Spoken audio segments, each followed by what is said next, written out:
আমি বললাম, শ্বশুরমশাই, আমি আপনার ছেলের বউ। আপনি আমার সাথে এমনটি করতে পারেন না। আমার শ্বশুরমশাই তখন রেগে গিয়ে আমাকে বলল, বোমা চুপ থাকো তুমি। 3 বছর হয়েছে তোমার বিয়ে হয়েছে, এখনো তোমার কোনো সন্তান সন্ততি হয় না। আসলে আমার ছেলেটা একটা অপদার্থ, সে কিছুই করতে পারে না। এই বলে শ্বশুরমশাই রেগেমেগে আমার সাথে খুব বাজে আচরণ করা শুরু করল। আর বলতে লাগল, বোমা, আজকে আমি তোমাকে এমন কিছু করব যাতে তুমি 2 মাসের ভিতরে মা হতে পারো। তারপরে শ্বশুরমশাই আমাকে কি যেন একটি শুকালো জিনিসটি শোকার পর থেকে আমি আর কিছুই বলতে পারি না। অজ্ঞান হয়ে মাটিতে পড়ে গেলাম। যখন আমার জ্ঞান ফিরল, তখন যা দেখতে পেলাম তা শুনলে বন্ধুরা তোমাদের মাথা গরম হয়ে যাবে। বন্ধুরা, গল্পটি অনেক অনেক ইন্টারেস্টিং। পুরো গল্পটি শোনার অনুরোধ করি। তবে গল্পটি শোনার পূর্বে তোমাদের নিকট আমার একটি ছোট্ট অনুরোধ, দয়া করে তোমরা আমার চ্যানেলটিকে সাবস্ক্রাইব করে আমাকে সাপোর্ট করবে। হ্যালো বন্ধুরা, আমি রাতুল জান্নাত রানী। আমার ডাকনাম রানী। আমার গ্রামের বাড়ি কুড়িগ্রাম।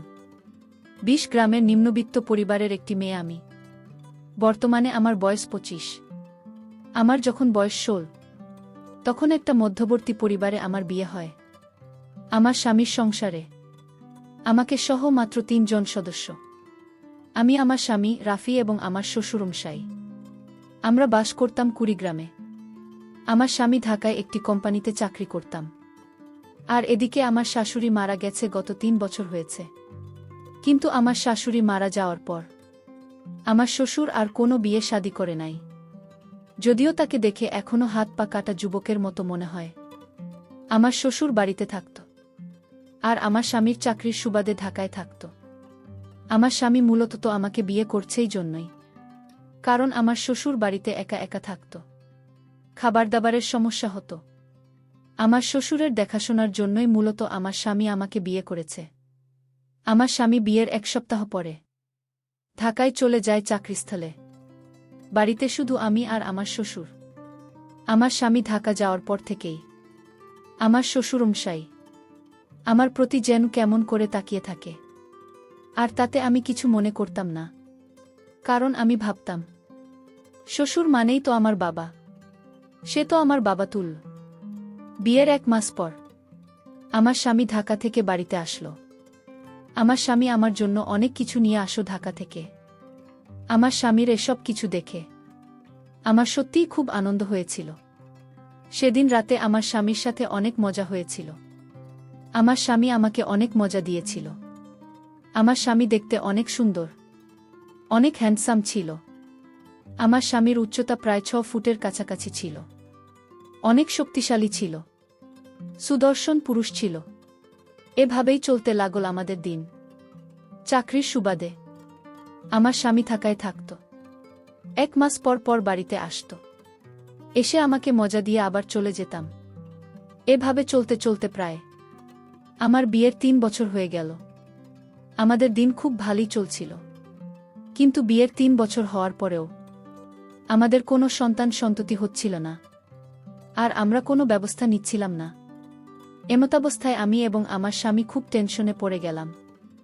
আর এদিকে আমার শ্বশুরমশাই আমাকে বিরক্ত হয়ে বলতো, বোমা, তোমার বিয়ের 3 বছর হয়ে গেছে, এখনো আমি কোনো নাতি নাতনির মুখ দেখতে পারি নাই। আমি কি আমার নাতি নাতনিকে দেখে যেতে পারবো? এমন কথা বলার সময় আমার শ্বশুরমশাই আমার দিকে কেমন ভাবে তাকিয়ে থাকত। এই তাকিয়ে থাকার মধ্যে আমার শ্বশুরমশাইয়ের চোখের মধ্যে আমি ভিন্ন কিছুর গন্ধ পাচ্ছিলাম। তারপরেও আমি তেমন কিছু মনে করতাম না, কারণ আমার শ্বশুরমশাই শুধু আমার দিকে এভাবে তাকিয়ে থাকত। কিন্তু আমার সাথে বিয়ের 3 বছর হওয়ার পরেও কোনো খারাপ আচরণ করার চেষ্টাই করে না। বিয়ের 3 বছর পর এভাবেই কেটেছিল আমার দিন। খুব ভালোই ছিল, সুন্দরভাবে কাটছিল। কিন্তু আমার স্বামী একদিন ঢাকা থেকে বাড়িতে আসলো। ঢাকা থেকে বাড়িতে আসার পর রাত যখন 1-2টা বাজল, তখন আমার স্বামীর মোবাইলে হোয়াটসঅ্যাপে একটি মেসেজ চলে আসলো। মেসেজটি দেখে আমার সারা কাঁপতে শুরু করল। আমার কলিজা কাঁপতে শুরু করল। মেসেজটিতে লেখা রয়েছে, প্রিয় জান, কেমন আছো? তুমি কখন গেছো বাসায়? গতকালকে তুমি আমাকে যা দিয়েছ তাতে আমি অনেক সুখ পেয়েছি, অনেক মজা পেয়েছি। প্রিয় রাফি, কবে তুমি আসবে দেশ থেকে? তোমাকে ছাড়া আমার কিছু ভালো লাগে না। কবে আমি তোমার সন্তানের মা হন, আর আমাকে ছাড়া তুমি একা একা থাকবেই বা কি করে? তোমার কি কষ্ট হবে না? মেসেজটি পড়ে আমার কাছে মনে হলো যে আমার মাথার উপরে আসমান ভেঙে পড়ে গিয়েছে, পায়ের নিচে থেকে মাটি সরে গিয়েছে, সমস্ত শরীর একেবারে নিস্তব্ধ হয়ে গেছে। আটকে দিয়েছে জীবনের ধারা, থমকে গিয়েছে জীবন। মনে হচ্ছিল দম বন্ধ হয়ে আসছিল। ঠিক এই মুহূর্তে কি ভাবো বুঝতে পারি নাই। একটু খেয়াল করে মেসেজের উপরের অংশে গেলাম। উপরের অংশে যাওয়ার পর যা দেখতে পেলাম তাতে আমার আরও আতঙ্ক সৃষ্টি হয়ে গেল। উপরের অংশে লেখা ছিল, প্রিয় স্বপ্না, আমি বিয়ে করেছি, প্রায় 3 বছর হয়েছে। আমার কোনো সন্তান হয় না। আমার একটি সন্তানের খুবই প্রয়োজন। আমি বাবা ডাক শোনার জন্য পাগল হয়ে আছি। ইতিমধ্যে আমার বুকে অনেক ডাক্তার দেখিয়েছি, কিন্তু কোনো লাভ হয়নি। আমি নিজেও ডাক্তার দেখিয়েছি, কিন্তু ডাক্তার মশাই বলছে আমার কোনো সমস্যা নাই, যত সমস্যা আমার বউয়ের। স্বপ্না, আমি একটা বিয়ে করেছি, তা জানার পরেও তুমি কি আমাকে বিয়ে করবে? আমাকে কি তুমি একটা সন্তান উপহার দিতে পারবে? স্বপ্না বলেছিল, তুমি বিয়ে করেছ তাতে আমার কোনো সমস্যা নেই। আমি তোমাকে বিয়ে করতে রাজি। আমি তোমাকে তোমার এবং আমার বর্ষের মাধ্যমে আশা করি একটি সুসন্তান দিতে সক্ষম হবে। স্বামীর মোবাইলে হোয়াটসঅ্যাপে এরকম চাঁদ দেখে আমার রীতিমতো মাথা ঘুরে গেল। কি করব আমি কিছু বুঝে পাচ্ছিলাম না, ভেবে কিছু পাচ্ছিলাম না। কি করা যায় এমন অবস্থায়? আমার তো সন্তান হয় না। সেটা একমাত্র আল্লাহ পাকের ইচ্ছে হয়। আল্লাহ পাক চাইলে সন্তান দিতেও পারে, আবার চাইলে নাও দিতে পারে। কিন্তু এই জন্য তো আমার সংসার ভেঙে যাচ্ছে। আমার স্বামী আমার উপর সতীনে বসাচ্ছি, আরেকটি বিয়ে করে আমার স্বামীর মধ্যে একটি ভাগ তৈরি করছে। এটা পৃথিবীর কোনো মেয়ে সহ্য করতে পারবে না, বিশেষ করে বাঙালি মেয়ে। আমার স্বামীর মোবাইলে এরকম চাট দেখে আমি মোবাইলটা আস্তে আস্তে রেখে তারপর কাঁচতে কাঁচতে 2 চোখ ভিজিয়ে ফেললাম। আর এদিকে আমার স্বামী খুব আরাম করে ঘুমাচ্ছিল। আর ইদানিং লক্ষ্য করলাম আমার স্বামী আমার প্রতি খুব একটা বেশি টানে। থাকবেই বা কি করে, কারণ সে তো অন্য জায়গা থেকে যা কিছু পাওয়ার সবই পাচ্ছে। সারা রাত ঘুম নেই, 2 চোখে না। সকালে উঠে ফজরের নামাজ পড়লাম আর আল্লাহর কাছে কান্নাকাটি করলাম যে, হে আল্লাহ, আমার স্বামীকে তুমি সঠিক পথে ফিরিয়ে আনো। তুমি আমার কাছ থেকে সব কিছু কেড়ে নিয়ে যাও, কিন্তু আমার স্বামীর ভাগ তাকে নিয়ে না। আমি আমার স্বামীর ভাগটা কাউকে দিতে পারবো না। এভাবে আমার স্বামী ঢাকা থেকে এসে 2 দিন থাকার পর আবার ঢাকায় চলে গেল। মনের দুঃখে তাকে কিছু বলতে পারি নাই। আমার স্বামী চলে যাওয়ার পর আমি নীরবে একা একা শুধু কাঁদি, চোখের জল পড়ে। একদিন শ্বশুরমশাই আমাকে এসে ক্রন্দনরত অবস্থায় দেখে ফেলে। তারপর শ্বশুরমশাই আমাকে বলল, বোমা, কি হয়েছে তোমার? তুমি কাঁদছ কেন? আমি বললাম, বাবা কিছু না। তারপরেও আমার শ্বশুরমশাই আমাকে বলল, বোমা, তুমি আমার কাছে মনে হচ্ছে কোনো কিছু লুকাচ্ছে। আমি বললাম, না বাবা, আমি এমনি কাঁদছি। হঠাৎ করে আমার বাবা মায়ের কথা মনে পড়েছে, তো তাই করছি।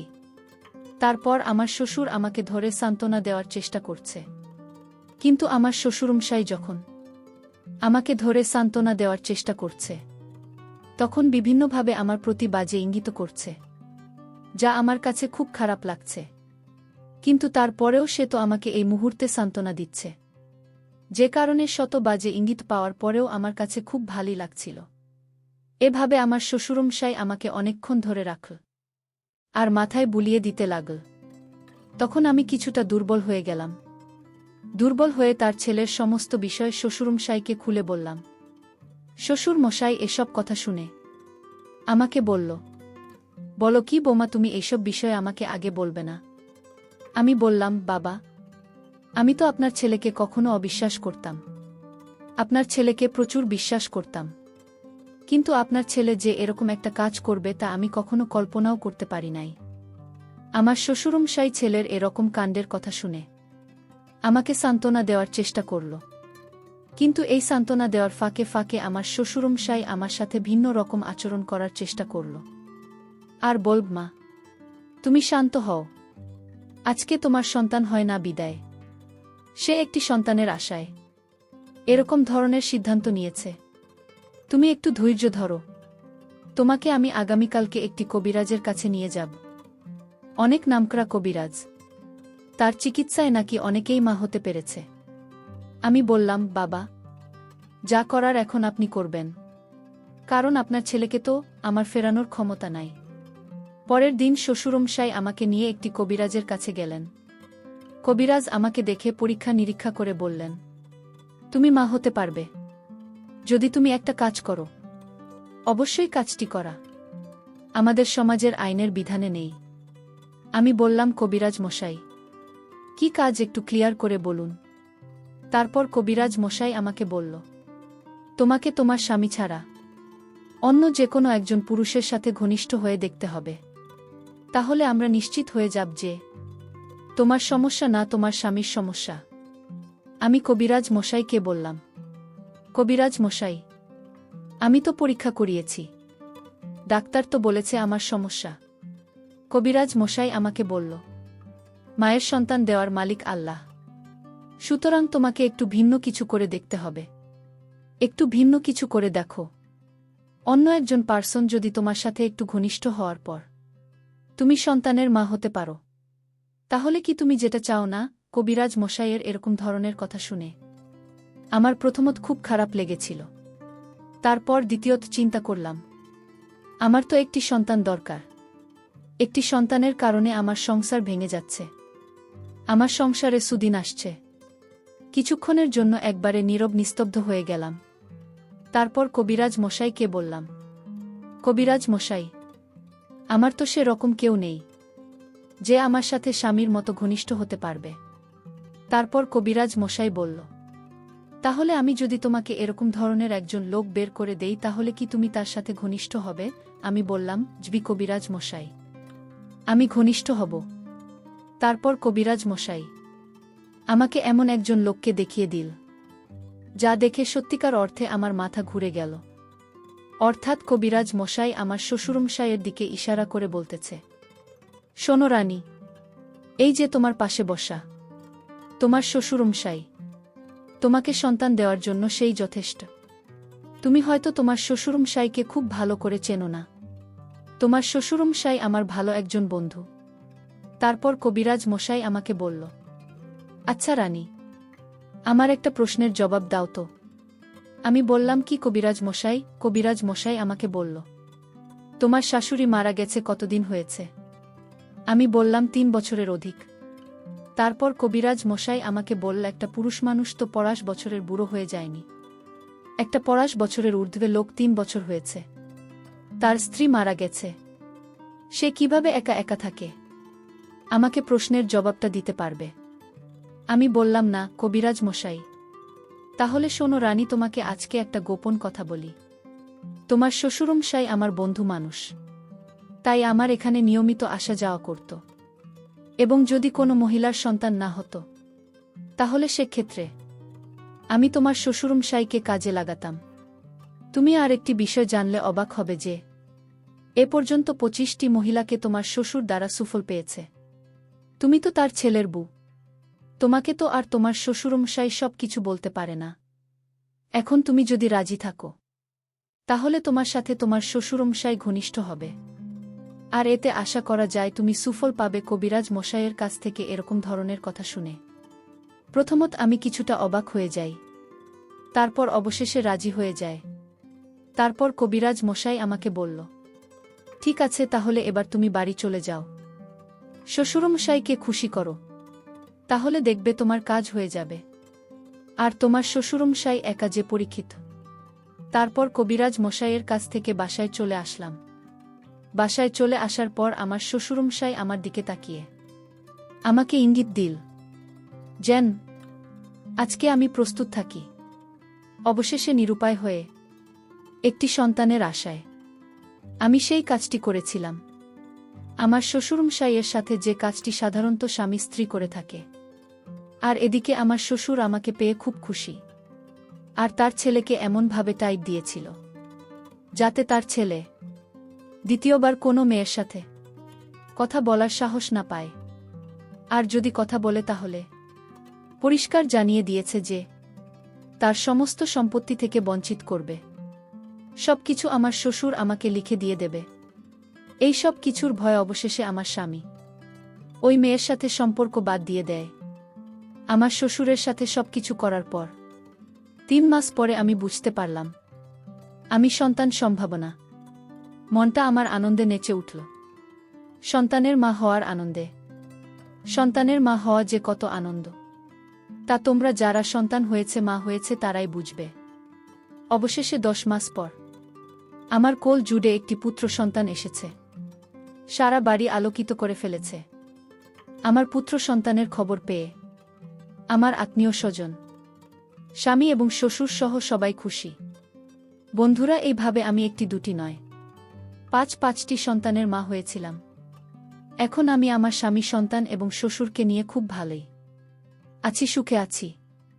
পরিশেষে বন্ধুরা, আমি তোমাদেরকে বলবো, সন্তানদের মালিক কেবলমাত্র আল্লাহ পাকের। কিন্তু এই সন্তানের জন্য যখন কোনো স্বামী স্ত্রীর প্রতি অন্যায় অবিচার করে তখন স্ত্রীর অবস্থা খুব খারাপ হয়ে যায়। বাধ্যতামূলক হয়ে সে ভিন্ন কিছু খোঁজার চেষ্টা করে সংসার টিকার জন্য। সে তখন বেপরোয়া হয়ে পড়ে। তখন সে ইজ্জত সম্মানের ভয় করে না। তার মনের ভিতরে একটা ভাবনা থাকে যে করেই হোক আমার সংসার টিকাতে হবে, আমার স্বামীকে আমার কাছে ফিরিয়ে আনতে হবে। সুতরাং আমাদের প্রত্যেকেরই উচিত একটা বিষয় ভাবা, যদি আমাদের সন্তান না হয় তাহলে আমাদের সর্বোচ্চ চেষ্টা করে যাওয়া। আর এই জন্য পরকীয়ার মতো অন্যায় অবিচার করা মোটেও উচিত নয়। বন্ধুরা, আজকে এই পর্যন্তই। আবারও আসব তোমাদের মধ্যে নতুন কোনো ভিডিও নিয়ে। ভিডিওটি যদি তোমাদের ভালো লাগে তাহলে একটি লাইক দাও। প্রতিদিন আমি তোমাদেরকে একটা করে নতুন গল্প উপহার দিব। তাই তোমাদেরকে অনুরোধ করে বলছি, তোমরা যদি এরকম ধরনের ইন্টারেস্টিং গল্প পেতে চাও তাহলে দয়া করে আমার চ্যানেলটি সাবস্ক্রাইব করো। পরিশেষে তোমাদের সকলের সুস্বাস্থ্য কামনা করি। ভিডিওটি দেখার জন্য তোমাদের সকলকে অসংখ্য ধন্যবাদ।